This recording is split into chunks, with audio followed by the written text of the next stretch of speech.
Olá, meus amigos, eu sou o Ricardo Gomes, sejam bem-vindos ao canal Disco de Ouro e no vídeo de hoje eu quero falar aqui sobre o show que aconteceu aqui em Belo Horizonte na terça-feira, dia 9 de setembro de 2025, que foi o show do Épica, grande banda aí de metal sinfônico da Holanda, e eles estão acompanhados nessa turnê brasileira pelos italianos do Flash God Apocalypse, que é um ato aí de death metal sinfônico, né? Também espetacular. Vou fazer uma análise completa aí dos dois shows, vou falar sobre o setlist, vou falar sobre como foi a experiência aí, sobre como foi a casa de show, que também é um teatro, né? Então é interessante analisar esse aspecto também.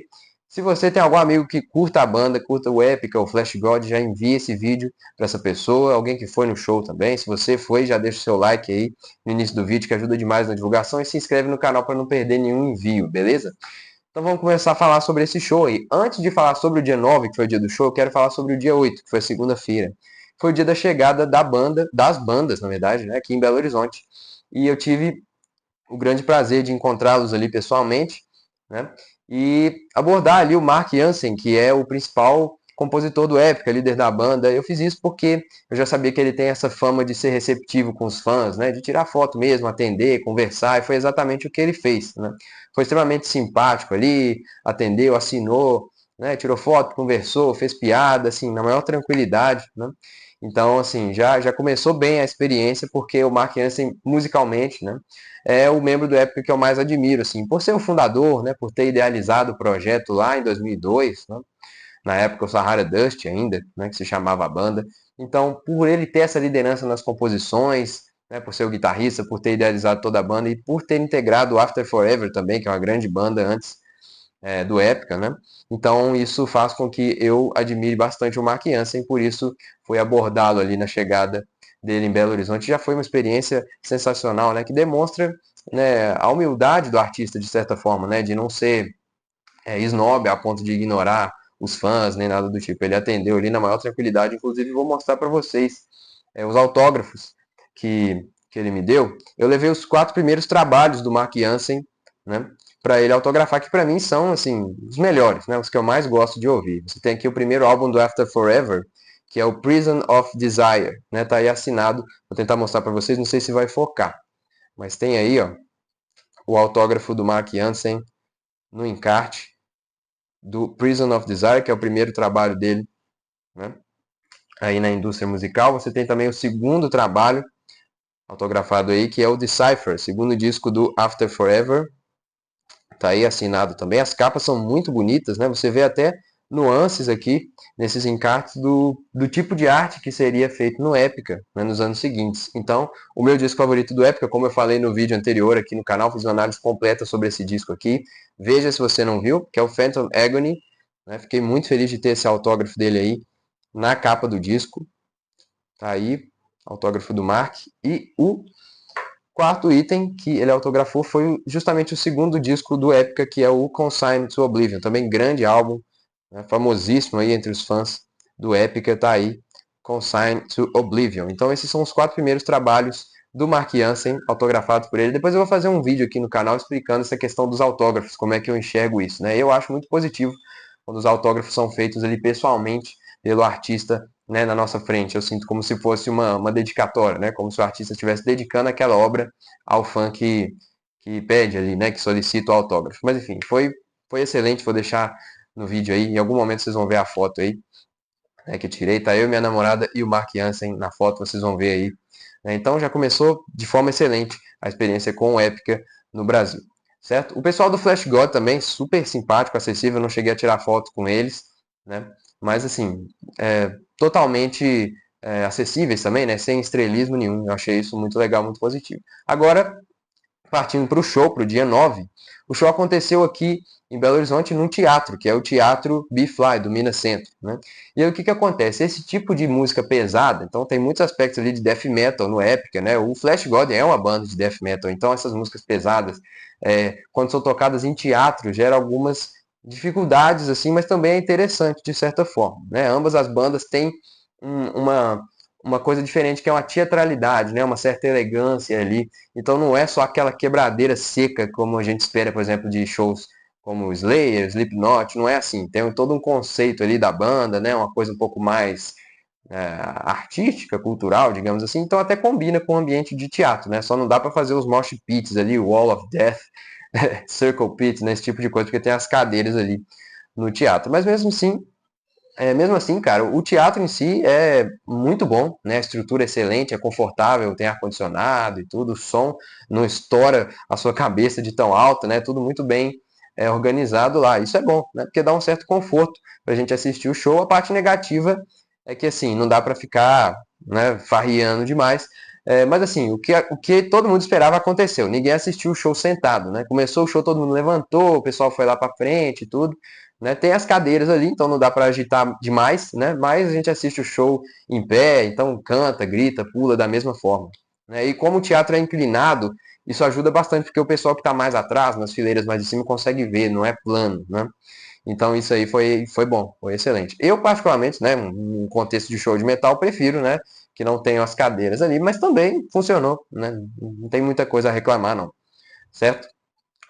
Fora um momento específico do show, que eu vou chegar lá ainda. Então, as portas se abriram às 6h30, né, horário cedo, ainda mais tratando-se de uma terça-feira, por isso eu acho que o pessoal, né, chegou um pouco mais tarde ali na casa de show. Quando eu cheguei, devia faltar ali umas 2 horas para poder abrir, acho que eu cheguei umas 4h30, e estava bem tranquilo, né, já tinha fila já, bastante gente, mas deu para, né, entrar com tranquilidade, pegar um lugar mais à frente, não estava tão cheio assim. Nas horas seguintes a fila começou a virar ali o quarteirão, né? É o horário de transição, né? O horário que o pessoal está saindo do trabalho, indo para o show, então por isso que demorou um pouco para a galera chegar. Mas depois de um tempo de espera ali na fila, deve ter sido ali algo perto de 2 horas de espera, que passou bem rápido, né? A gente fica olhando ali as artes que o pessoal vende, né? Arte de camiseta e tal, é interessante. E socializando ali, né? Fazendo amizade na fila e tal. Esse momento é sempre único, né? É uma preparação para o show ali, a galera empolgada, falando o que espera do show, então sempre é muito positivo. Né?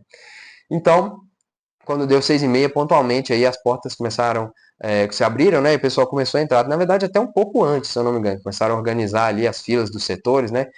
Aí, o que aconteceu? Nessa turnê, haveria o Meet and Greet, que acabou sendo cancelado aí em todas as cidades do Brasil, infelizmente, por conta da agenda de voos, né, de viagens aí da banda ter pesado um pouco mais, porque a empresa que estava trazendo a banda, assim, não sei exatamente o que aconteceu, mas aparentemente eles tiveram que fazer algumas escalas e acabou que o horário deles de viagem ficou um pouco pesado, e os integrantes da banda, né, não sabemos aí o que aconteceu exatamente. Mas a informação que nos foi passada é que o pessoal da banda teria que descansar o máximo possível, porque pesou um pouco, né, nesses voos, a questão de viagem e tal. Então acabou que cancelaram os meet and greets, o pessoal que comprou foi, né, recebeu aí o reembolso e acabaram tendo o direito ainda de receber os itens. Então a credencial, né, camiseta, os brindes do meet and greet, e também tiveram acesso prévio à casa de show, né? Só foi ruim que não teve meet and greet em si, né? Mas aí teve esse ponto negativo aí dessa turnê que fugiu ao controle da banda. Né? Claramente não era o que estava esperado aí. Né? Mas então, o pessoal do Meet and Greet entrou primeiro, depois começou a galera da fila a entrar, dividir ali por setor. Né? Dá até uma certa confusão às vezes, né? Pessoal de um setor acaba entrando em outro, isso aí costuma rolar mesmo quando não é um evento assim tão grande, né? Mas o pessoal entrou rapidinho, o teatro lotou, né? E logo quando eu entrei no teatro, eu já fui direto na banca do merch, né? No merchandise, porque eu queria ver se tinha ali o livro da banda. Eu estava muito interessado em comprar esse livro. Tem a biografia oficial do Epica, né? Que estava sendo vendida nessa turnê, que é o The Essence of Epica, a essência do Epica, né? Referenciando aí a música The Essence of Silence, se eu não me engano, certo? E quando eu cheguei, acabou de abrir a porta. Eu entrei, fui na loja do Época e já tinha esgotado o livro, né? Então, assim, o pessoal compra em massa esse tipo de livro. Essas biografias de banda é muito difícil de achar. Normalmente são itens que se tornam raros, né? Porque o pessoal compra ali a primeira leva toda, depois fazem no máximo ali uma segunda, terceira prensagem do livro e aí acabou, não faz mais e se torna um item raro aí que o pessoal vende caríssimo na internet. Então, infelizmente, não foi dessa vez. Vamos ver se eles relançam esse livro aí, né? Mas, fora isso, sentamos ali no teatro, né, bem confortável, ar-condicionado, som bom, igual eu falei, fica aquelas músicas tocando ali para preparar, né, uns clássicos ali do rock. E aí começou o ensaio do Flash God. Eles estavam meio passando o som ali, né, sem as máscaras, né, os corpse paints ali, né, normal ali, cantando, passaram o som ali rapidinho, assim, super tranquilos, né, perguntando pra gente se o som tava bom, se dava pra ouvir e tal, beleza. E falaram, até daqui a pouco, né? Saíram e aí teve ali mais ou menos uma hora e meia de espera até começar o show. Começando o show do Flash God Apocalypse, aí já vem a surpresa, né? O que é essa banda? É uma banda italiana, cara, que mistura ali várias coisas, elementos de death metal extremo, então bateria com blast beat super, super acelerado, né? As músicas absurdamente rápidas, com muito elemento sinfônico, você ouve ali orquestra saindo do PA, né? Então é um som bem extremo, mas ao mesmo tempo artístico, né? Com essa questão da orquestra. E o mais legal de tudo, cara, eles têm um conceito. Então você vê a banda tem todo aquele visual de death metal, né? Com os rostos pintados de branco, né? Aquelas maquiagens todas. E o vestuário também é muito interessante, umas roupas meio clássicas, assim, né? Assim, algo muito, muito interessante. E o show é espetacular. Já começa com a abertura do mais recente álbum da banda, que é o Ópera, de 2024, que é uma que é uma ópera mesmo, né? Uma peça operística cantada aí pela vocalista Verônica, que cantou brilhantemente ao vivo e no estúdio também.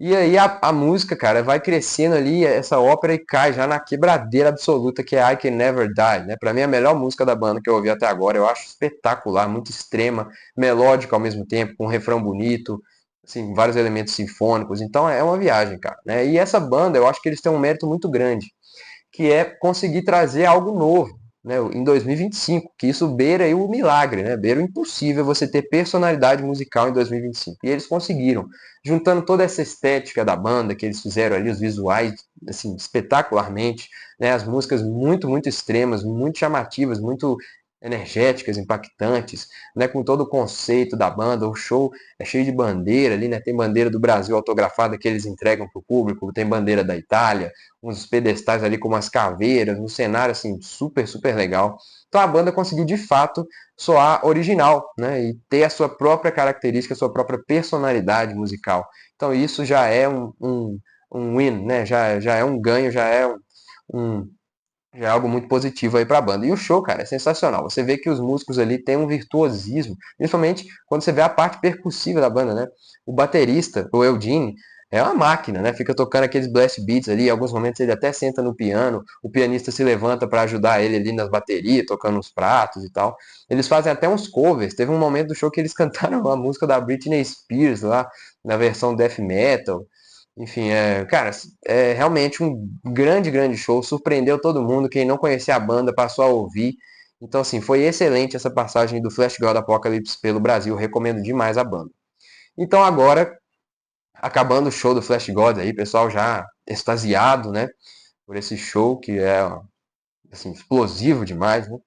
Aí começa a espera para o show do Épica, né? Então o pessoal começa todo a levantar e ir para a parte da frente. Ali tem um corredor ali que fica bem na frente do palco. E aqui em Belo Horizonte não tinha grade separando o palco das cadeiras. Então o pessoal realmente colou ali no chão do palco ali, né?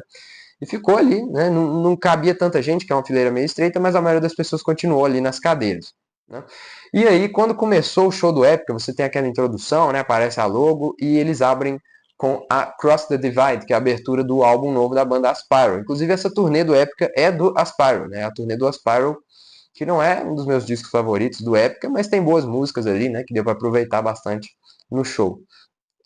Deu até para apreciar um pouco mais certas músicas do álbum que eu não gostava tanto assim, vendo elas ao vivo, né? Que sempre soa mais pesado, menos digital, menos artificial no show, né? Então isso aí é algo muito positivo. Então o show começa ali, né? Com baixa luz, vem a introdução com a logo da banda e já cai direto na Cross the Divide, que não tem introdução orquestral, né? O que é muito, muito diferente para o Épica, né? A música já começa ali com a guitarra dando um fade, né? Vai aumentando e a banda já entra, já cai a bateria, já a banda completa ali tocando, né? Então você tem ali a parte inicial da música, vem o riff e tal.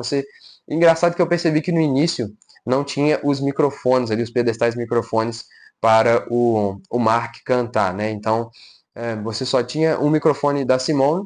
Então a música começa ali com a banda tocando instrumental e ela vem na hora do verso, né? Então uma introdução um pouquinho longa e a Simone vem na hora do verso. Quando a banda começa a tocar, né? A galera já grita, já anima e tal. Quando vem a Simone para cantar o verso, aí que o teatro vai abaixo, né? Então, todo mundo aí cantando, a música bem. Assim, não é das minhas favoritas, né? É uma música animada, assim, meio dançante, né? E não tem aquela introdução grandiosa que normalmente você ouve nos álbuns do Épica. Não é uma das minhas músicas favoritas, mas como é a abertura do disco, né? Colocaram aí como a abertura do show e é o momento de êxtase ali, né, da chegada da banda. Então você vê uma banda ali já muito bem integrada, você vê eles entrosados ali musicalmente, né, não percebi nenhum erro, inclusive isso ao longo do show inteiro, viu? Eu mesmo olhando assim não consegui identificar, não, ó, errou ali, errou aqui, ali errou a letra, então não percebi nada. Eu acho que se houve algum erro, passou batido aí para mim, passou despercebido. Você vê que é uma banda que ensaia demais, uma banda que está muito aquecida, muito entrosada, né? Os integrantes da banda, cara, eles praticamente estão ali se divertindo, né? Brincando ali, zoando ao longo do show. Você vê o tecladista Cohen e o guitarrista Isaac, eles ficam zoando ali durante o show, fingindo que estão jogando uma bola um pro outro. O tecladista fica pulando de um lado pro outro. Tem hora que ele dá distância do teclado, pula em cima da tecla ali, vai pro meio da galera. Então, assim, é uma banda que tá relaxada ali, tranquila. Você vê que eles têm tanta prática de tocar essas músicas que acaba se tornando fácil, né? Então isso é algo muito positivo, né? E mesmo assim sem cometer erro, sem cometer deslize nenhum. E aí o setlist vai se desenrolando, né? A próxima música aí, Unleashed, que é um clássico do álbum Design Your Universe, né, de 2009. Aí sim, cara, aí você ouve a voz de todo mundo que tá lá dentro na hora do refrão, galera berra mesmo, né? Porque é um grande clássico e é sempre muito bom ver essas bandas tocando seus grandes clássicos. A execução brilhante da música, gosto bastante, realmente uma música grandiosa do Épica aí com um refrão belíssimo, cantado pela Simone, às vezes com vocal operístico, às vezes com vocal mais tradicional mesmo, né? Então assim, funciona demais, tem parte pesada ali, enfim, grande música do Épica. Próxima canção, aí vem o clássico indispensável, que essa tem que ter em todo show, que é Sensorium, né? Justamente a música que abre esse disco, né? Phantom Agony, primeiro álbum da banda. Essa é daquelas músicas tipo Carry On, né? Eagle Fly Free, tipo The Trooper, essas músicas que sempre vai ter no show, né? E se não tiver, o pessoal vai fazer ali uma revolta, vai virar a van do pessoal da banda, porque é uma música fixa, né? Tem que ter um dos maiores músicas da banda. Então, Sensorium ali é sempre brilhante, né? O piano ali lidera a música, um riff de piano, você tem muita interação com o público, né? Galera batendo palma, gritando ali nas partes mais percussivas da música. Então é sempre um prazer imenso ver essas músicas que a gente tanto ama sendo performadas ali. E é uma performance relaxada, né? Eles tocam essa música, imagina, cara, todo show. Então ali para eles é muito fácil e mesmo assim a performance sai excelente. Então o Sensorium aí é indispensável. Próxima música, Apparition. Então aí a gente já começa a entrar nas músicas do álbum novo, né? Então você tem certas novidades ali. Nesse momento a banda soa mais focada, né? Ali no palco, não faço tanta brincadeira, porque são músicas novas, mas estão muito bem ensaiadas todas essas músicas, né? E é, assim, você vê que a banda tá focada, mas sem se preocupar, sem cometer nenhum deslize, né? As guitarras, cara, estão excelentes. O guitarrista solo da banda, o Isaac, tá de parabéns, porque cada solo ali que ele tocou, eu não consegui identificar nada de errado. Tem até um momento do show, não vou lembrar qual música que é, mas ele tá tocando um solo, e aí tem um tapping no meio do solo, que ele vai fazer o tapping ali no braço da guitarra, e a Simone, que é a vocalista, vai lá e faz o tapping, né? Aperta no braço da guitarra. Eu achei sensacional. Mesmo não saindo perfeito ali o som, né? A ideia da interação ali foi muito legal. Foi brilhante dar toda essa dinâmica pro show, né? Próxima música, aí é uma surpresa, porque essa música, essa quinta música do set, eles mudaram dentro de cada show.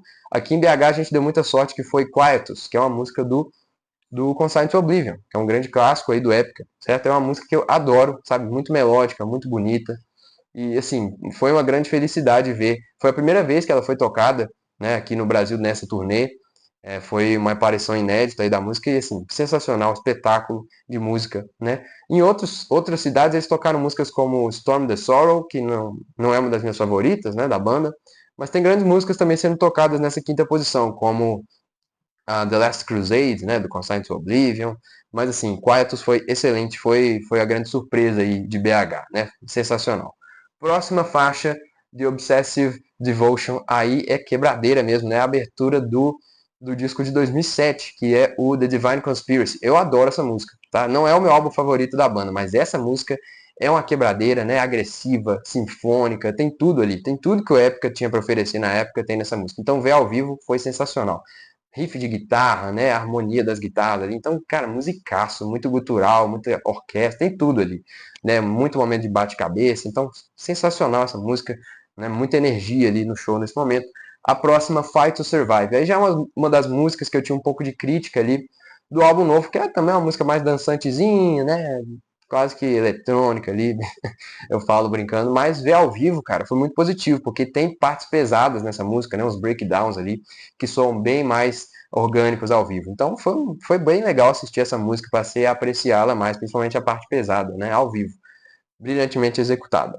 A próxima aí, Arcana, que é a minha música favorita do álbum novo, música aí composta pelo baixista do Epica, Rob Vanderloo, que também teve uma interação com a plateia sensacional ao longo de todo o show, né? Faz caras e bocas ali, interage com a galera, zoou. Teve um cara que tava com o boné do Metallica, ele foi chamar a atenção do cara zoando, assim, então teve um que tava no celular e falou, ah, não pode e tal. Então, assim, é legal essa interação, né? Então, o Rob Vanderloo, que é o baixista, compôs essa faixa Arcana praticamente toda.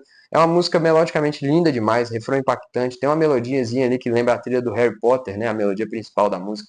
Eu acho incrível, eu acho a música em momentos pesada, agressiva, melódica, sinfônica, é muito grandiosa, né? E eu adoro, então ver ao vivo foi espetáculo. Você tem aí Unchained Utopia, que é um clássico do Quanto Enigma, de 2014, um dos meus discos favoritos, foi o primeiro que eu ouvi da banda, então sempre bom ver essa música. Também fixa, né? Praticamente todo show eles tocam, tem muito coral. A Simone, inclusive, falou que que é uma das favoritas dela, né, da banda. E não é para menos, né? Grande música, assim, galera canta, pula demais, então anima muito no show. A Spiral, esse é um momento calmo, né? Fica só a Simone ali cantando a maior parte da música, e aí é quando a voz dela brilha de fato, né? Não tem banda, então fica só ela no microfone, ela pede silêncio, né? Educadamente para a plateia, o pessoal faz silêncio, um ou outro ali grita, mas aí ela canta essa música ali, e aí a voz dela ecoa, né? Aquele vocal ali, bem poderoso mesmo, ecoa por toda a sala, é sensacional. E aí, em certo momento, a banda entra, né, na música para dar aquele peso, para dar aquela movimentação. Tem um discurso ali no final da música que toca ali nos telões, então é realmente um momento bem impactante do show e soou assim, maravilhoso, né? Maravilhoso, essa música realmente ao vivo funciona demais. Próxima nós temos aí Design Your Universe, que é uma faixa longa que é uma faixa título, né, do álbum Design Your Universe, também funcionou ao vivo. Cara, quando eu vi que eles estavam tocando essa música, eu fiquei meio desconfiado, assim, porque é uma música que pra mim não ia funcionar tão bem em show, porque o refrão dela é como se fosse um coral, né? Tem vários hits de coral, assim, então não é uma melodia vocal muito linear, mas funcionou muito bem, né? O pessoal cantou, tem partes pesadas ali, animou bastante no show, então nenhuma crítica, né? Foi uma performance excelente aí. Aí a gente vai para a trinca final do show, que também são músicas obrigatórias, né? Todo show vai ter, que é Cry for the Moon, do Phantom Agony, primeiro disco, Beyond the Matrix, única música do Holographic Principle tocada no show, e Consigned to Oblivion, faixa título do segundo álbum. Essas três sempre tem, né? São o fechamento ali do show. Então antes dela você vê aquele momento que a banda sai do palco, né? Faz aquele drama, ah, vocês querem mais? Aí todo mundo grita, aí eles voltam pro encore, né? Que são essas três músicas que fecham. E aí pra mim é o ápice do show, cara. Cry for the Moon é, cara, uma das minhas músicas favoritas, uma das maiores músicas da banda. E ver ela ao vivo é sensacional, cara. Sensacional. A parte pesada anima demais, galera, assim, fica doida cantando essa música, né? E no início, cara, tem aquele coral, né? Aquela parte operística que a Simone dá o microfone, assim, levanta o microfone pro pessoal cantar e aquele coral parecendo um show do Iron Maiden, né? Aquela torcida de futebol cantando ali a melodia. Então, incrível. Essa música, pra mim, é o ápice do show, é o melhor momento. O tecladista vai pro meio da galera ali, meio das cadeiras e tal. Então, assim, pra mim é o ponto mais alto, assim, que eu vou guardar sempre na memória. Já vi o Época duas vezes e Cry for the Moon é sempre o ápice, né? Sensacional mesmo. A próxima, Beyond the Matrix, é a música que o pessoal fica pulando, né?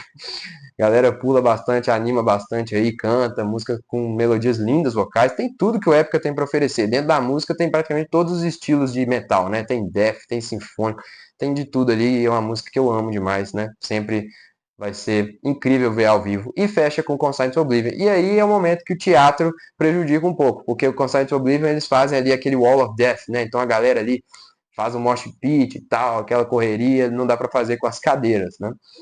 Mas mesmo assim é sempre muito animada, a música pesadíssima, né? Música longa, muito pesada mesmo, você fica até meio atordoado de tanto peso, né? Mas é uma música que sempre tem que ter para fechar o show, fecha de forma épica, né? Como o nome da banda diz.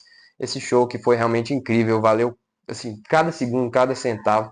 Realmente um showzaço de uma banda muito aquecida, muito treinada e muito profissional. Você vê que eles levam tudo muito a sério mesmo, né? Então, sem críticas a fazer sobre o show, né? Não é o meu álbum favorito, Asparo, claro, gostaria de ver algumas outras coisas aí no set, mas pelo que eles se propuseram a fazer, fizeram brilhantemente. Teve esse problema do Meet aí, mas aí é outra coisa, né? Enfim.